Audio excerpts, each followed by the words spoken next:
Alright, let's start off by saying Barakatah Yahweh, Ba'ashem Yahushai, Ba'ashem Rachak. Welcome to another live lesson. The name of this one is Watch Over an Impudent Eye. And this is taken from the Apocrypha. And this is going to be based off of, this morning I woke up. Actually, when we were on our way back from camp, I believe it was, we were talking about Esther, the book of Esther, talking about Haman and the different, scenarios.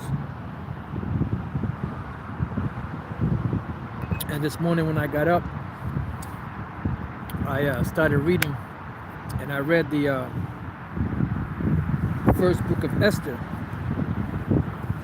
And as I was reading it, there was something that stuck out to me, and the Spirit just had me just put some precepts together to go into it, and pretty much is dealing with the behavior of our women today, the Israelite woman, so-called Negro, Latino, and Native American Indian woman, beginning with the so-called black woman, and their behavior today and what made them get to that point. So what I want to do before I start reading, I want to get the definition of impudent. And the word impudent is marked by casual disrespect, improperly forward or bold, which pretty much in a nutshell is a woman that's really not wise, because she's just acting on impulse, she's acting boldly, and that's how these women act. Women is supposed to be shamefaced, Women ain't supposed to be, looking at a man like she could whoop his ass. A woman ain't supposed to be, so forward and, just undisciplined the way our women are today, So what I want to do is we're going to go through the book of Esther, the first chapter, see how far we can get. It's a little chilly out here, a little chillier than normal, plus we're by the water, but we'll get through as many precepts as we can to make this point, because this is the problem. The problem is that there's no direction for Jake, and when you try to give Jake direction, you try to give him instructions, you try to give him a guideline to help them in their situation, how to better conduct themselves, they have a problem with it, because they've been brought up in a society that lets them do whatever they want to do, and that's not the way it should be. You have to have rules and regulations, instructions, boundaries, in order to better and properly be able to conduct yourself. And that's why you have our women act the way that they do. Why do you think you see these little girls twerking and dressing like harlots and all that? That's something that was taught to them by their mother, who was taught to them by their mother, who was taught to them by their mother, on down the line. And it's something that is smiled upon in this society, because truth be told, if a woman acted like a hoe, a harlot, and did these different things, if there were restrictions, or if there were punishments meted out for this behavior, they wouldn't be acting like that. And that's the whole concept of the book of Esther, or the first chapter anyway. The situation that happened with Ahasuerus and the queen Vashti. Now let's get to it. Esther 1:1. Now it came to pass in the days of Ahasuerus, this Ahasuerus which reigned from India even unto Ethiopia, over 127 provinces, that in those days, when the king Ahasuerus sat on the throne of his kingdom, which was in Shushan the palace, in the 3rd year of his reign, he made a feast unto all his princes and his servants, the power of Media and Persia. The power of Persia and Media. So pretty much, he was throwing a big banquet for his cabinet, for the government of the medieval Persian Empire, and the princes and nobles were invited to this feast, right?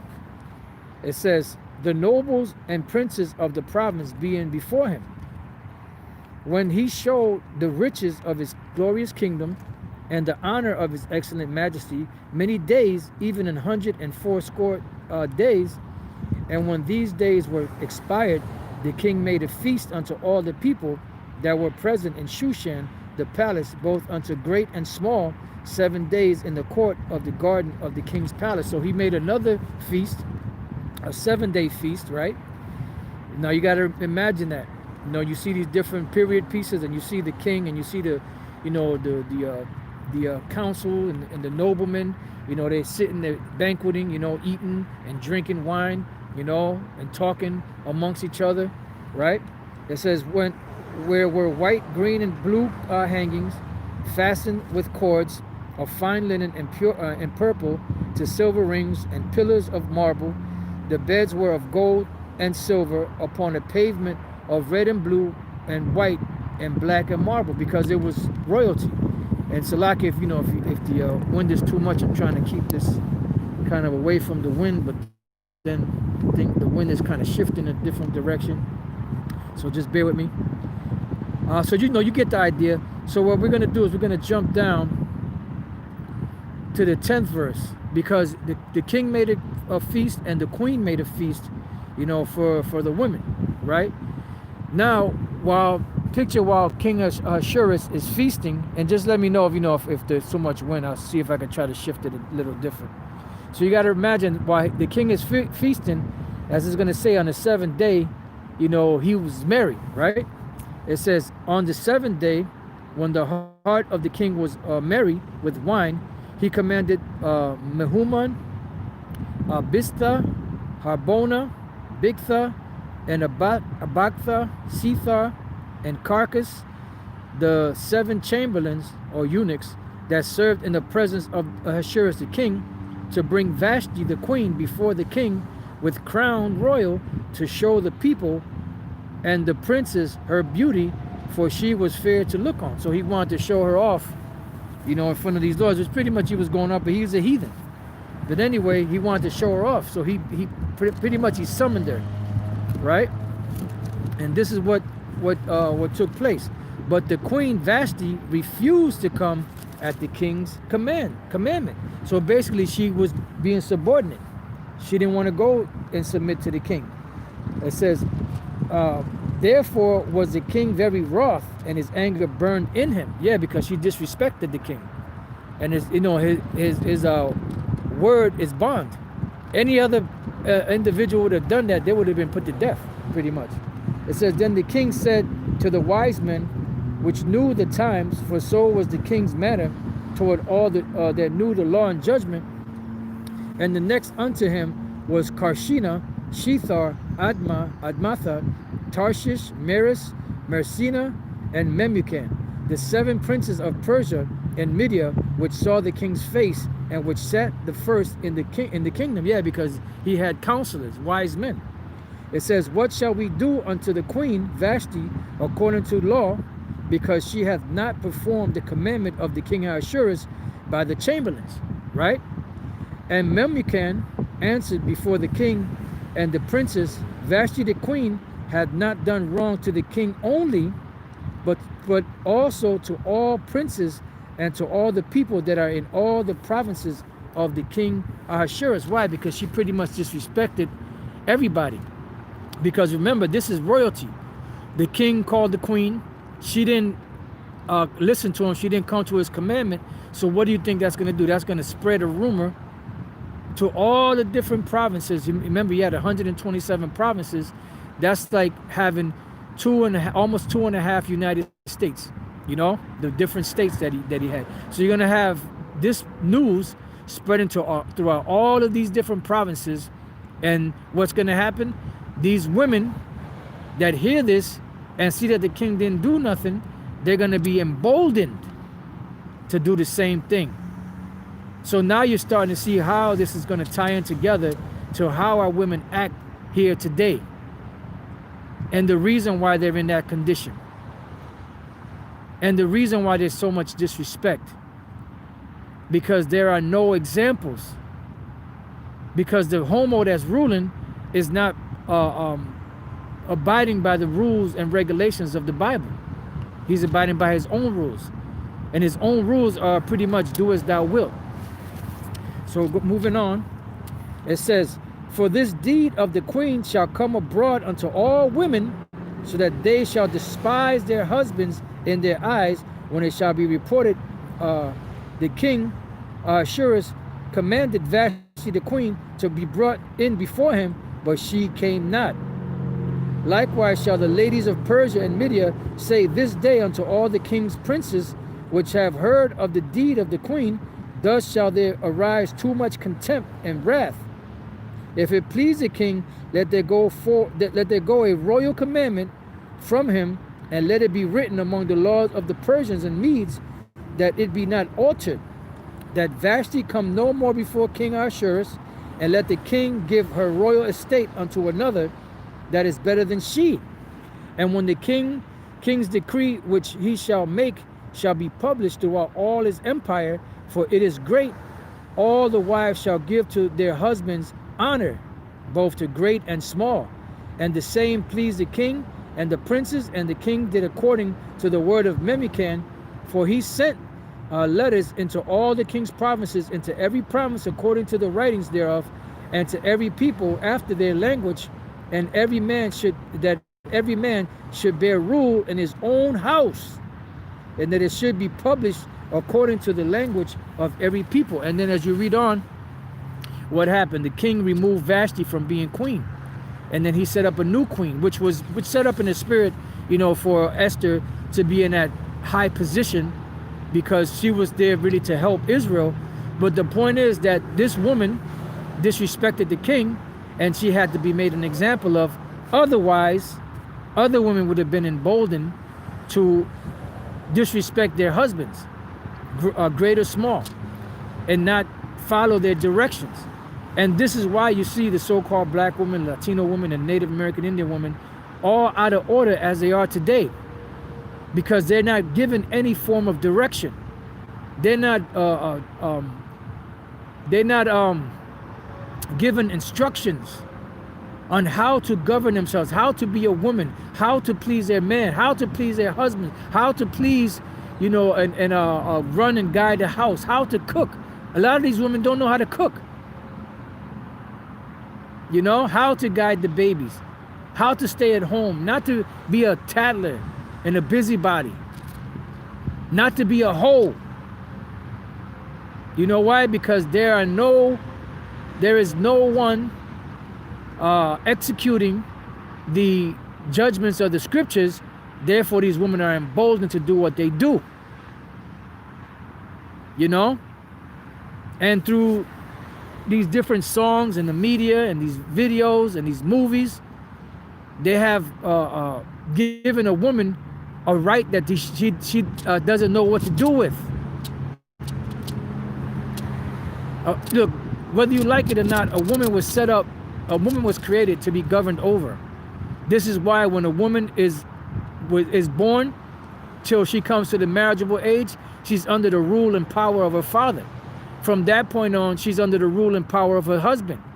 Because if a woman is not guided properly, what's going to happen? She's going to get into all kind of bullshit. She's going to be a slut, a hoe, a lesbian, because there's no one there to guide her. And there's no examples of anyone doing anything about it. That's why these women are the way they are. And it's just like a never-ending cycle of harlotry, of lesbianism, of wickedness, because they're not taught properly how to conduct themselves from a very young age. So now let's go from there to Ecclesiasticus in the Apocrypha. We're going to read a lot of precepts out of the Apocrypha, so just bear with me. Let's go to the Apocrypha. Let's start off in Ecclesiasticus 25 and 25. Let's see what that says. Like I said, I wrote these precepts down. I went through them earlier, but I don't remember every one what it says. But this is it right here. Ecclesiastes 25:25. Give the water no passage, neither a wicked woman liberty to gad abroad. Yeah, because a woman is supposed to have a hedge around her, whether it be her father or her husband. Because what happens if you don't have a hedge around a woman? She's going to corrupt herself. She's going to do things, especially in this society, because they don't have the proper guidance. And that's why our women are the way that they are today, in such a fucked up predicament. The biggest embarrassment on the planet over all these other nations. Because our women acting the way they act is a sure reflection of how we as a nation felt. And it shows how they don't respect us. That's why these goddamn Arabs, these goddamn East Indians, these other nations, when they come to America, they freak off on the black woman, the Puerto Rican woman, Dominican woman, you know? But then you as a black man, so-called black man, Latino man, the Israelite man, you try to get with their woman, you see what's going to happen to you. It's a blatant disrespect. And when you disrespect, you know, when you act the way you act, you Israelite woman, you act the way you act, guess what? That's a total disrespect to the men of your nation. So let's go from there. So it says not to give a wicked woman liberty to gad abroad. And that's what these women have. Over much liberty. All right. So Ecclesiastes 36 now and 25. It says, and this ain't going to be good. So y'all might want to, some of you might want to move on. You simps, you beta males, you metrosexuals, you know. You could keep it moving, man, because your days are numbered too, man. You got them metrosexuals, you simps, you know, you Captain Saver hoes, you know, you pussy begging, you know, assholes. The Lord is getting sick of you motherfuckers, man.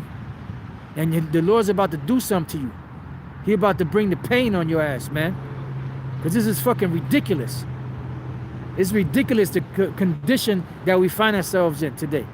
I mean, we understand that it's the curses, you know, but it's a total blatant disrespect that the other nations do not tolerate. So Ecclesiastes 36 and 25. Where no hedge is, there the possession is spoiled, see? So that's why if a woman doesn't have a hedge, either from her father or her husband, guess what? She's going to, with over much liberty, she's going to corrupt herself. It says, and he that hath no wife will wander up and down mourning. Now, let's go from there to same book, Ecclesiastes 42 and 6. It says, sure keeping is good, see? Because you have to watch. That's what we're going to get it. But the scripture said, watch over an impudent eye. So if you have a woman that is impudent, you know, that is not disciplined, you know, that is unwise, and then you don't watch over her, what's going to happen? She's going to abuse herself. She's going to do stupid shit. She's going to do that airhead shit. All right?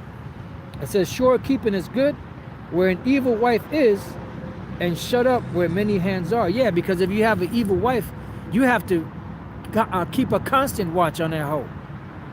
But why is she like that? Because of the society that she was brought into. Like I said, we understand it's the curses, but you have to also look at the systematic way in which everything got to where it's at. Mothers, daughters, mothers, to grandmothers, to great-grandmothers, so on down the line, and what they've taught their daughters. That's a vicious cycle. See? A woman ain't supposed to be hopping from one dick to the other. Like they call it, playing cock carousel. A woman's supposed to be with one man. That's it. Other than that, she's damaged goods. Now, you know, we're in a fucked up society, so we understand, you know, you have women out there that been in fucked up situations, you know. But the average woman out there, Israelite woman, is nothing but a fucking hoe. Bottom line. Ecclesiastes, back to Ecclesiastes 26. And that is the truth That's a true reality, man. Ecclesiastes 26:10. It says, if thy daughter be shameless, see, and a lot of you women are shameless, man. You have no shame. And we're going to read that a shameless woman is counted as a dog, meaning a bitch. And then when you call a hoe a bitch, she gets mad. Fuck you getting mad about? You don't respect yourself. You don't have any self-respect. You don't have no shame. So you deserve to be called what you are called. You deserve to be treated the way that you be treated. Because if you disrespect yourself, who's going to respect you? It says, if thy daughter be shameless, keep her in straitly. See, straitly meaning a position of difficulty. You know? Because a woman's supposed to be given chores. She's supposed to be taught how to cook, how to clean, how to wash clothes, you know, how to iron. Womanly duties. That in this society, say, oh, you're a male chauvinist. Motherfucker, that's what the Lord set a woman up for. And that's why the Lord's going to set everything back in the proper order, man. It says, lest she abuse herself through overmuch liberty. See?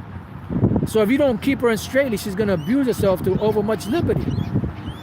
In other words, she's going to go out there, she's going to be laying with Tom, Dick, Harry, Harriet, you know, Harrietta, you know, and everything out there. It says, watch over an impudent eye. So if you have an impudent eye, you got to watch over them. It says, and marvel not if she trespass against thee. If she trespass against her father, or if she trespass against her man. And that's why you got women out here that, you know, they'll be with their husband, they'll be, you know, hey honey, what this and that. And then once the husband is at work or wherever, she over there freaking off somewhere. It says, she will open her mouth as a thirsty traveler when he hath found the fountain. Yeah, she gonna, you know, do what she got to do. It says, by every hedge will she sit down and open her quiver against every arrow. She's gonna be laying down with Tom, Dick, and Harry. And then this time, Harriet. So now let's go from there to back to Ecclesiastes 42. Right? Because we read here, she trespassed against you. And what is a trespass against you? Meaning she's going to misbehave.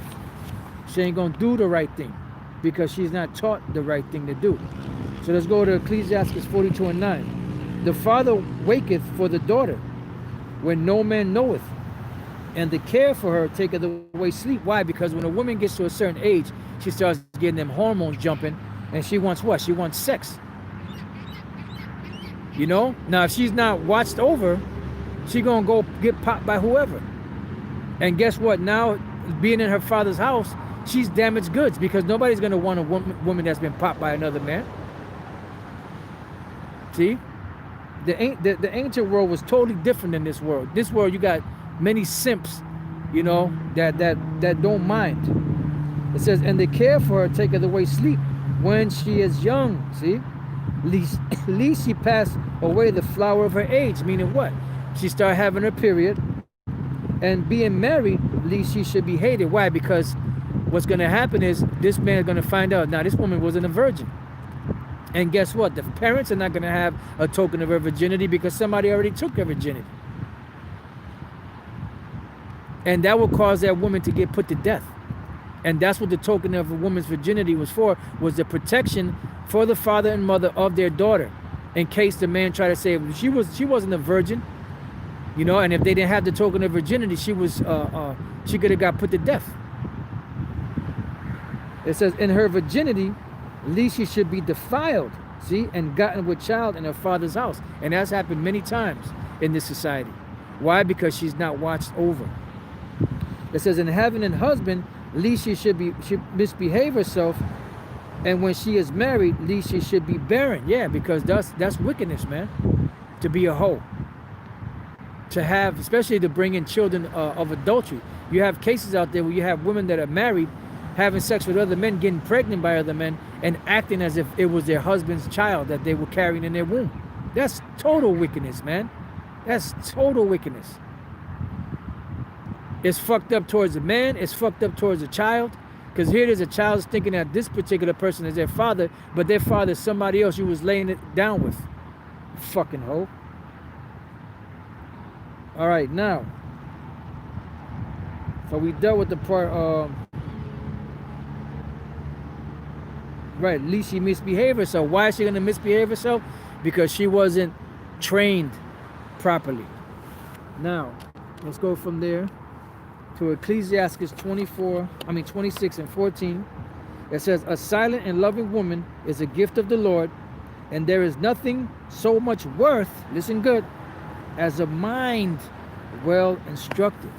See? So a woman was supposed to be well instructed, because there was nothing more that a man desired than a woman, a young woman that was trained properly, that was brought up properly, whose mind was trained right, that know how to cook, that know how to clean, that know how to please their husband, that know how to raise up children. That was like gold, man. That was better than gold. But what happened today? There's no one there to train up these women the way they should go, the way they should be, the way that they should behave. They think that, you know, being a slut and sleeping around or being a lesbian is an in thing, which is a hip thing. It's cool. That shit ain't cool. That devalues you. It's just like when you buy a car. When you buy a car, guess when it starts devaluing? As soon as you drive off the lot, it starts to devalue. And the more miles you got on the car, the more devalued the car is. And that's the same thing with a woman. The more men a woman is laid down with, the more devalued she is. That's why you have what? The neighborhood hoe. Everybody done slept with her. She got such a bad reputation, she got to move to another state, another city, you know, or another wherever, you know, to be able to start all over again. Because she has such a bad reputation, she couldn't, you know, she was a laughing stock of the town. Then, well, if she's a young woman, she'll make her father a laughing stock. But then, if you have a hoe, and she gets with an individual dude that don't know about her wholeness, and then you see all the other dudes in that city that pop this bitch and looking and laughing at this dude. This guy's a sucker, man. He don't know. There was men that put a threesome on this bitch. 10 men popping her at one time. She done blew everybody's rod in the club. And here it is, you trying to marry the bitch. You buying her a fucking ring and marrying her, and everybody's laughing at you. You the fucking laughing stock. And so is her father. That's why a bitch got to move from city to city and state to state to get away from that fucked up stigma that she wears. Why? Because her mind was not well instructed. And where does the instruction come from? Let's go to Titus. Let's go to the book of Titus. See, and that chapter in Esther, the first chapter, it set off that whole, through the Spirit, that whole idea, you know, that whole thought, you know, that whole mindset of, you know, the lack of our women being taught today how to be women. They think that that's, you know, that you're ignorant if a woman should be taught how to be a woman, how to cook, how to clean, how to guide the house. Why? Because this society has taught, oh, you know, women should be strong, she should be independent. No, man. Scriptures speak about a woman being the weaker vessel.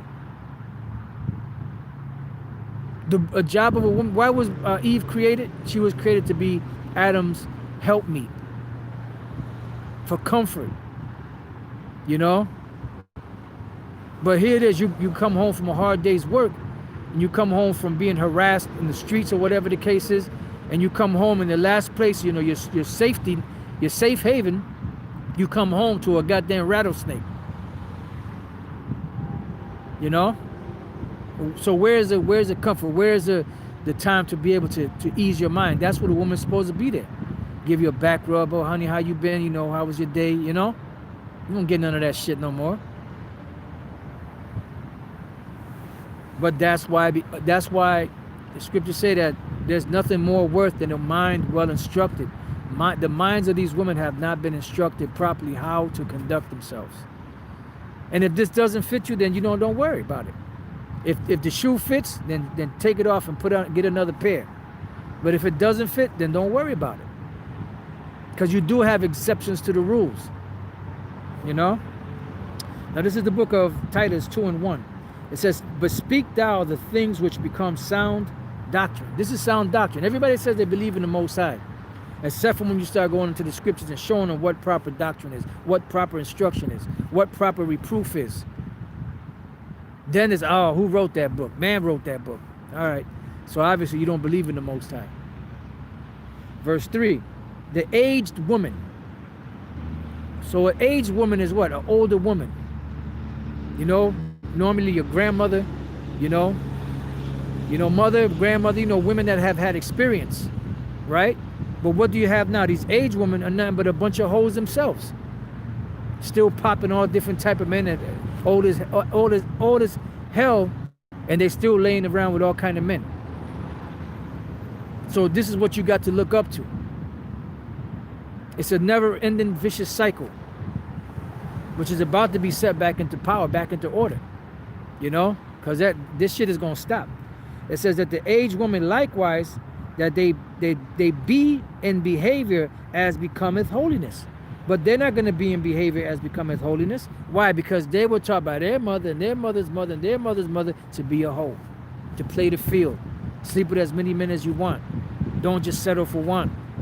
But the scriptures say something totally different. And then these are the same hoes come Sunday, they have the biggest Bible, and they'll sit right in the front of the church, knowing they done pop like 3 or 4 or 5 or 10 of the men in there, and probably a couple of women, but they sitting up in the front with that big ass Bible like they so holy.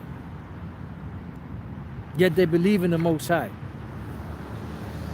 This hypocrisy is going to stop, man. That the aged woman likewise, that they be in behavior as becometh holiness, not false accusers, which a lot of you are, not given to much wine, teachers of good things. So what is a teacher of what is a good thing? Something that's written in the scriptures. How to be a shamefaced woman, how to be a benevolent woman, how to do the things that become holiness according to what is written. How to become like the daughters of Sarah. See? It says that these aged women that are conducting themselves in holiness, that they may teach the young women to be sober. And the word there for sober, let's see, is, or wise. See? Sober meaning wise in this case. In other words, how a mind well instructed. You want to know what a mind well instructed is? Read the book of Proverbs 31 when it speaks about the woman and how the woman is, how a virtuous woman is conducts herself. Because the scripture says that a virtuous woman is worth more than rubies, I believe it says, if I'm not mistaken. I haven't read that scripture in a long time. You know, it says that they may teach the young women to be sober or wise, to love their husbands, to love their children. Yeah, not to be a hoe and running around sleeping with this one and that one and the other. You know, here it is, a man's hard at work. He comes home, you ain't even home. The house is dark and my pots are cold, you know? Inside joke, you know, a song for brothers that know that song. And it's true. Here it is, you don't do nothing all day. Your husband goes, busts his ass at the job. I mean, if you know, today you got a lot of women that work, but you have women that don't work. They're married. Their husband come home, they might be laying in the bed all goddamn day. Her husband come home, and there's no food prepared for him. What do you think that? How do you think that man feels? It says to be discreet. Let's look up this word discreet. Let's look up this word discreet. Like I said, this lesson is not for you simps. So please exit stage left. Please be gone with yourself.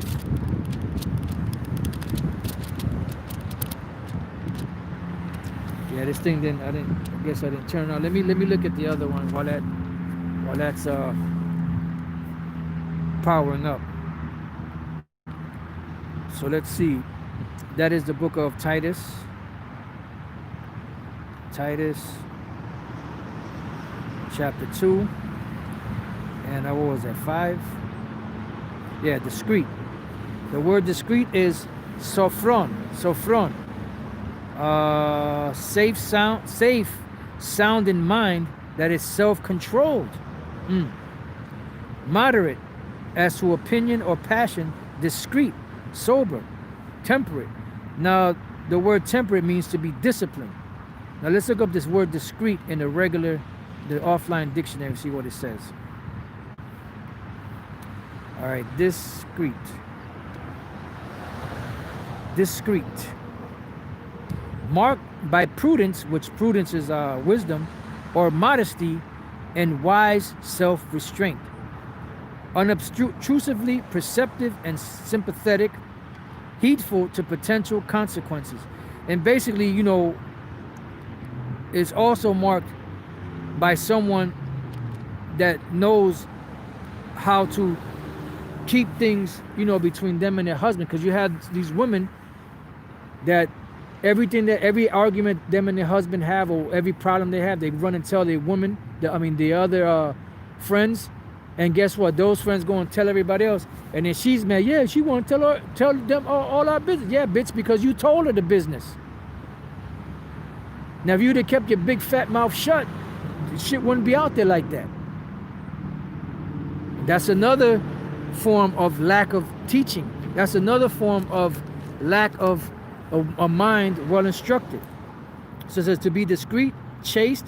Chaste meaning not to be laying down with every Tom, Dick, and Harry. Just dealing with your husband. It says keepers at home, which that, you know, that's out the door nowadays. Keepers at home, what? You a male chauvinist pig, man. That's frowned upon.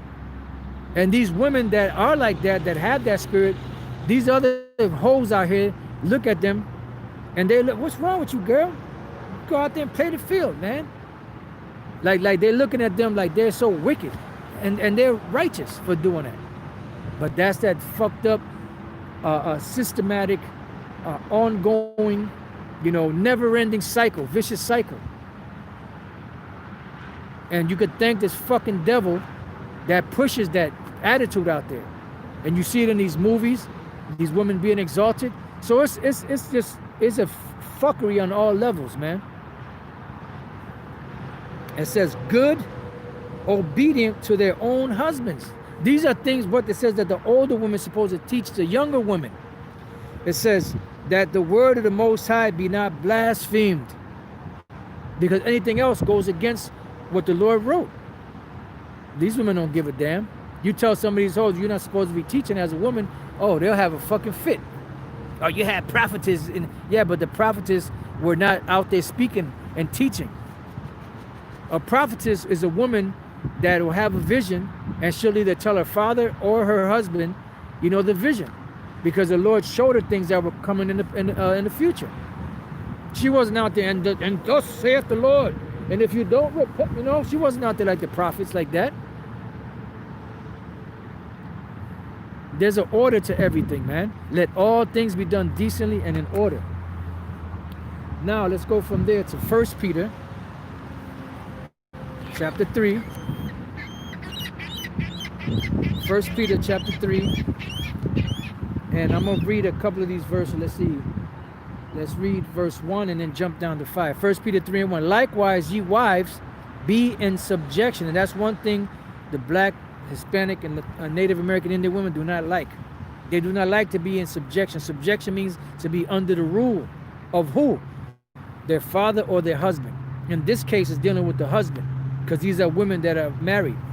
Likewise, ye wives, be in subjection to your own husbands, not to anybody else, that if any obey not the word, they may also without the word be won by the conversation of the wives. Verse 5. For after this manner, in the old time, the holy women, now we just read about the aged woman walking in holiness. The aged woman also who trusted in the Most High, adorn themselves, being in subjection unto their own husband, because that's an adorning to you. See, to these women, no, that's a symbol of weakness. No, that's an adorning. Do you know that is pleasing in the eyes of the Heavenly Father? That's an adorning. That's something that is put on your tab of good deeds. It says, even as Sarah obeyed Abraham, calling him Lord, whose daughters you are, as long as you do well. And what is doing well? Receiving the instructions that are written in the instruction book, and are not afraid with any amazement. Because at the end of the day, you know, it's not a hard thing to do this. You know? To be in subjection to your husband. Now, of course, you're going to have arguments. The scripture says such shall have problems, troubles in the flesh. You know? But nevertheless, you know, you don't blatantly disrespect your man. You don't go, you know, I'm mad at him, so I'm going to go lay down with so-and-so, you know? That's what you women do. Very vindictive. Now, let's go from there to Ephesians chapter 5. Ephesians chapter 5. And that's why a lot of Israelite women, they're going to die, man. Because they don't want to get right. They don't want to get with the program. They're comfortable here in Babylon the Great. Ephesians 5:22. Wives, submit yourselves unto your own husband as unto the Lord. You say you love the Lord? Well, submit yourself to your husband. Why? Because he is your head. For the husband is the head of the wife, even as Yahushua is the head of the church. And he is the savior of the body. It says, therefore, as the church is subject unto Yahushua, so let the wives be to their own husbands in everything. See, this is not something. This is something that you women don't want to adhere to. Jumping down to verse 33. Nevertheless, let every one of you, in particular, so love his wife even as himself, and the wife see that she reverence her husband. You know, and this is frowned upon in this society. You know, like you know, at one time there used to be songs that were done by women, which were written by men, of how a woman would do things for the man. You know, how she pretty much worship the ground the man walked on, which is nothing wrong with that. Because the man being the head, the man is your God, your husband is your God. And there's nothing wrong with that. You know? But now, you know, you gotta, you know, you got these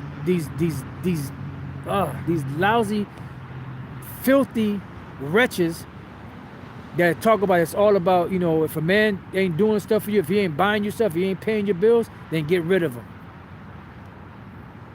That's the attitude. You know why? Because those are minds that are not well instructed. Those are demons. Because they were never taught the right way.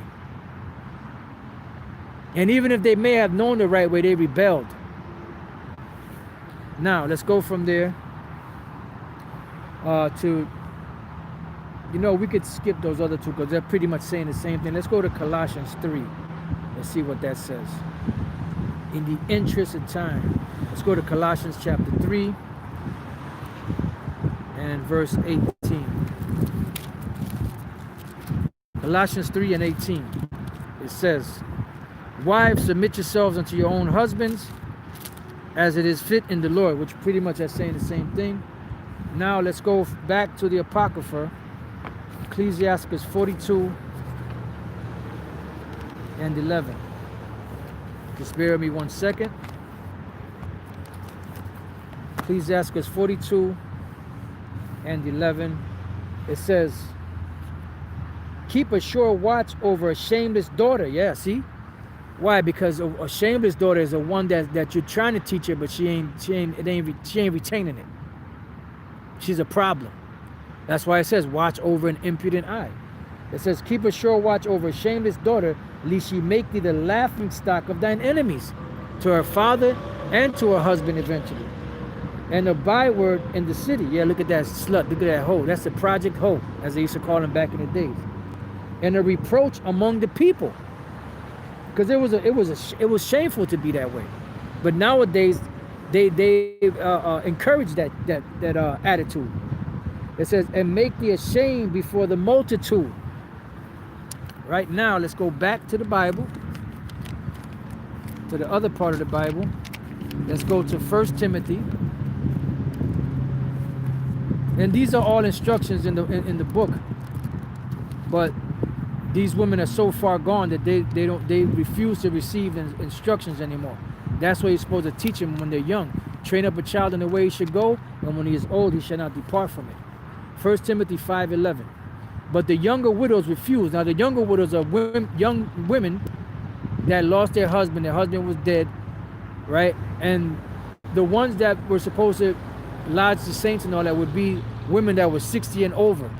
Because by the time a woman is 60, you know, unless she has a husband, she doesn't really have those desires as a young woman have. You see?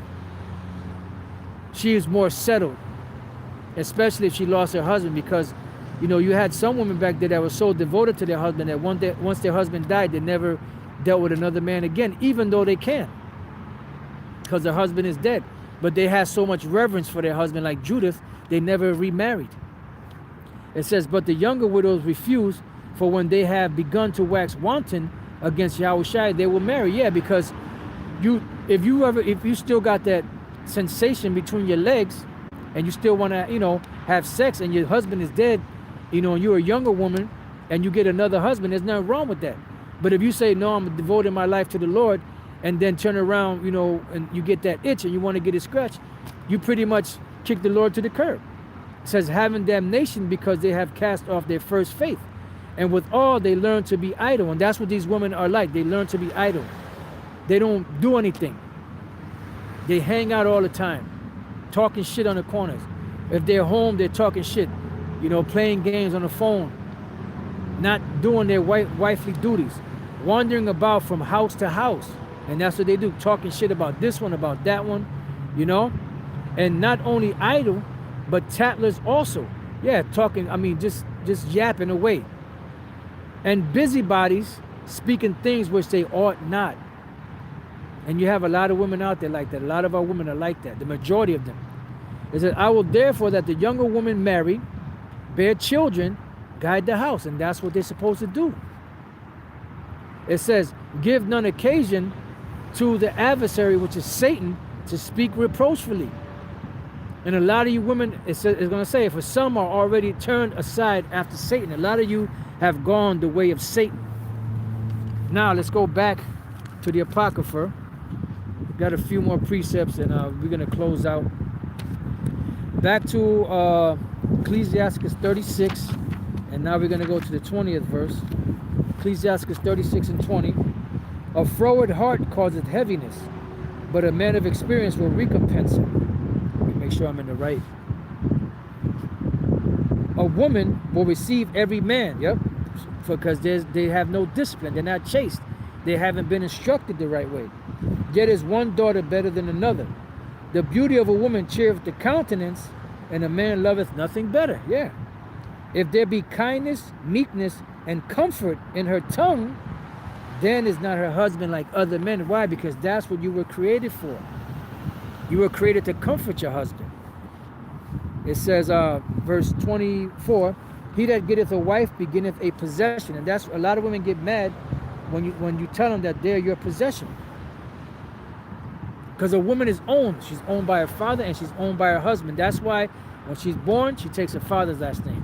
When she's married, she takes her husband's last name.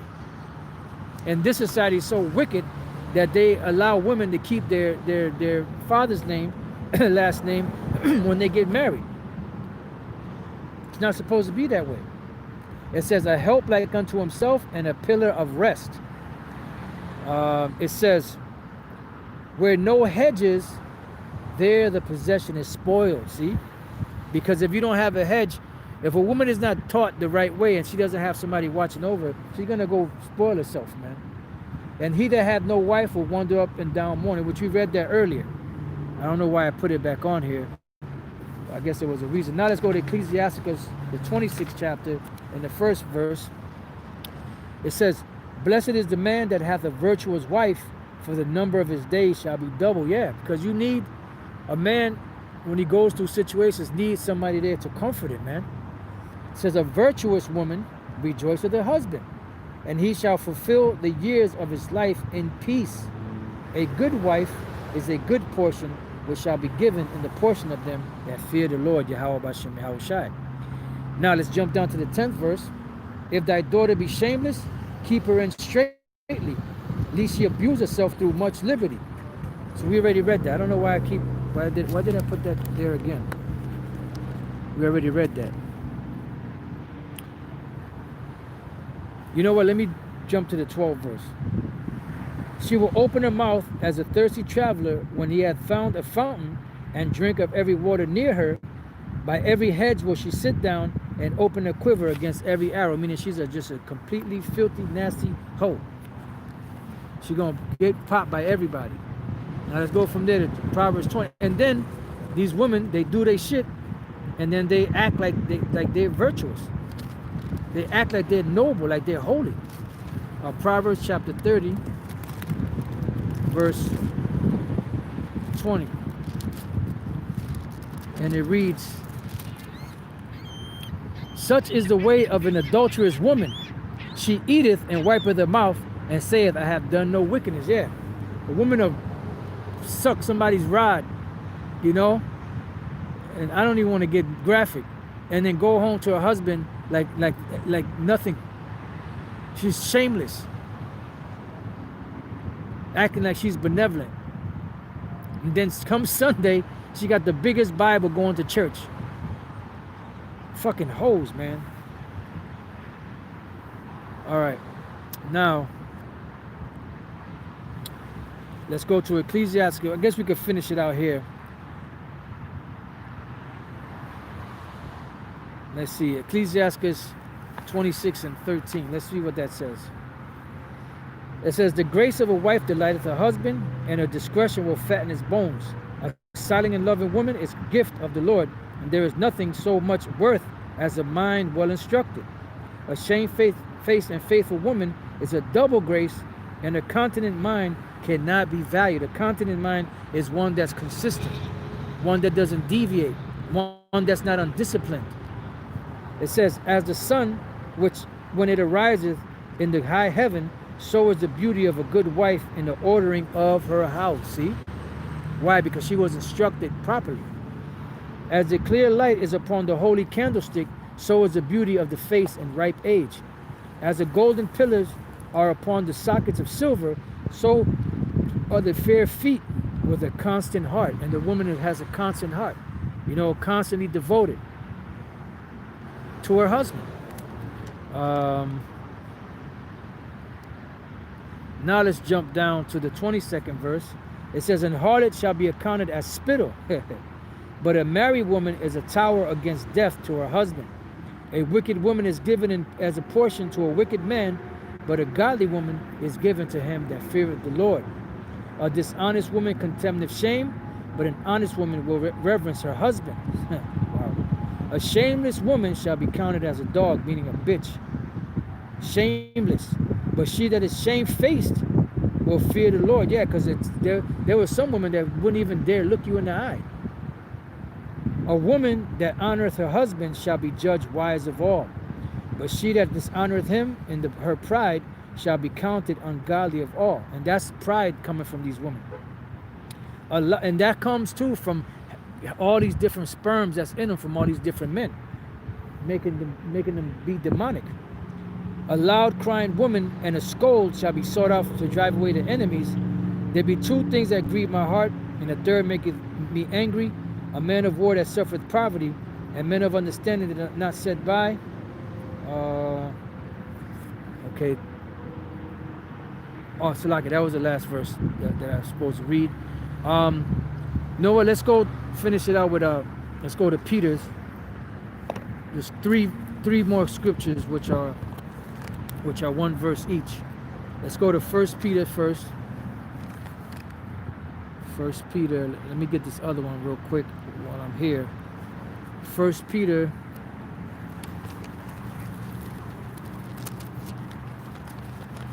1 Peter 3 and 7. See, and this is what some of them other camps don't do. You know, they don't correct these women. That's why these women are all out of order. And this world doesn't correct the woman, especially the Israelite woman, so-called Negro, Latino, Native American Indian woman. 1 Peter 3 and 7. Likewise, ye husband, Dwell with them according to knowledge, giving honor unto the wife as unto the weaker vessel. Yeah. If she do right, you're supposed to do right for her. You know, as we're going to read in the next precept. And as being heirs together of the grace of life, that your prayers be not hindered. Yeah, because the Lord said, what the Lord put together, let no man put asunder. So you're a unit. 1 Corinthians 7:3, let the husband render unto the wife due benevolence. Yeah, but she has to do the things that merit that. And likewise also the wife unto the husband. And the last precept I have is Colossians, back in Colossians 3:19. And it says, husbands, love your wives and be not bitter against them. Yeah, as long as, you know, she's doing the right thing. Now, if you have a woman that's doing the right thing by her husband, and he's treating her like shit, that's on him. And the Lord sees that. The Lord's going to deal with that man, you know. But the majority of the Israelite women out here, they're not taught and guided in the right direction, you know. That's why it says, watch over an impudent eye. And there's nothing more worth than a mind that's well instructed, you know. And that's what the Lord is doing now. He's instructing the men and the women how to conduct themselves. You know, because that's what's coming in the future. We're just right now rehearsing the righteous acts. You know, this is a shadow of things to come. And pretty soon, when the kingdom is established, everything will be back in its proper order. You know, but you see Jake out here, the men and the women are all fucked up. And when you try to explain things to them, and it's not just the women that's fucked up, the men are fucked up too, but you have to get on both. You know? And the ones that are going to get it are the ones that are part of the elect. Until the kingdom is set up, you know, and everything is ruled back in righteousness. So with that, you know, I pray that your brothers that learn something. Until the next time I say, Shalom.